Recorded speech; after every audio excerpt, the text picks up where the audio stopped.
From the Northway Bank Online Newsroom, I'm Gary McKenzie. This local and regional news update is brought to you by Northway Bank. Get big savings close to home with Northway Bank's Community Sense digital coupon book, filled with valuable money-saving coupons from hundreds of Northway Bank business customers. Visit northwaybank.com for more info. Northway Bank with 17 locations throughout New Hampshire. The people you know, the bank you trust. Member FDIC, equal housing lender. The owner of a beverage store in North Conway says he hopes the person who bought the winning Megabucks ticket from him is a local. Early yesterday afternoon, Mark Keenan of MDK Discount Beverages plus Cigarettes of Conway and Eastman Road says he and his staff were trying to figure out who it was that bought the winning ticket worth $2.25 million. I just got here. I was fishing. I was just told to report back. We've been here 20 years, and our motto for a long, long time has been, we're due. Probably 6 weeks ago, someone won a $250,000 scratch ticket, a local guy, and now someone's won a big prize, so I guess our new motto is going to be, we're just getting started. Keenan says he sold about 50 Megabucks tickets for Wednesday's drawing. He says he'll use the just more than $22,000 he expects to get for selling the winning ticket for three things: to, quote, give a hunk of it back to the community, take care of his staff to make sure his workers have a wonderful holiday season, and maybe give his store a facelift.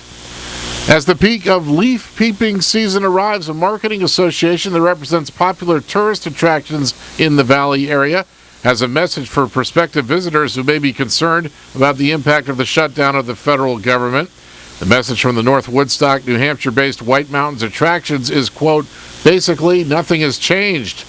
Attractions Association members include Attitash Mountain Resort and Wildcat Mountain, the Conway Scenic Railroad, Mount Washington Auto Road, and Storyland in Glen.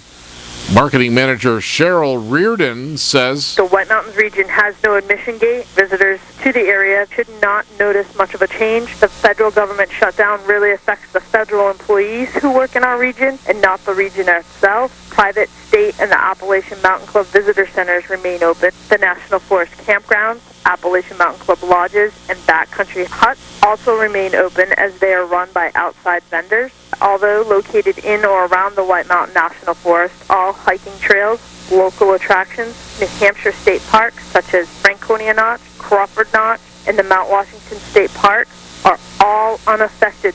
The government shutdown has affected the operations of at least one local business. Jay Poulin, president of H.E. Bergeron Engineers in North Conway, says this company has contracts with the U.S. Forest Service for three fairly significant projects in the White Mountain National Forest he's been told to stop working on. A spokesperson for the Veterans Administration's community-based outpatient clinic in Conway says it has not been affected by the shutdown and the clinic is open and fully functional.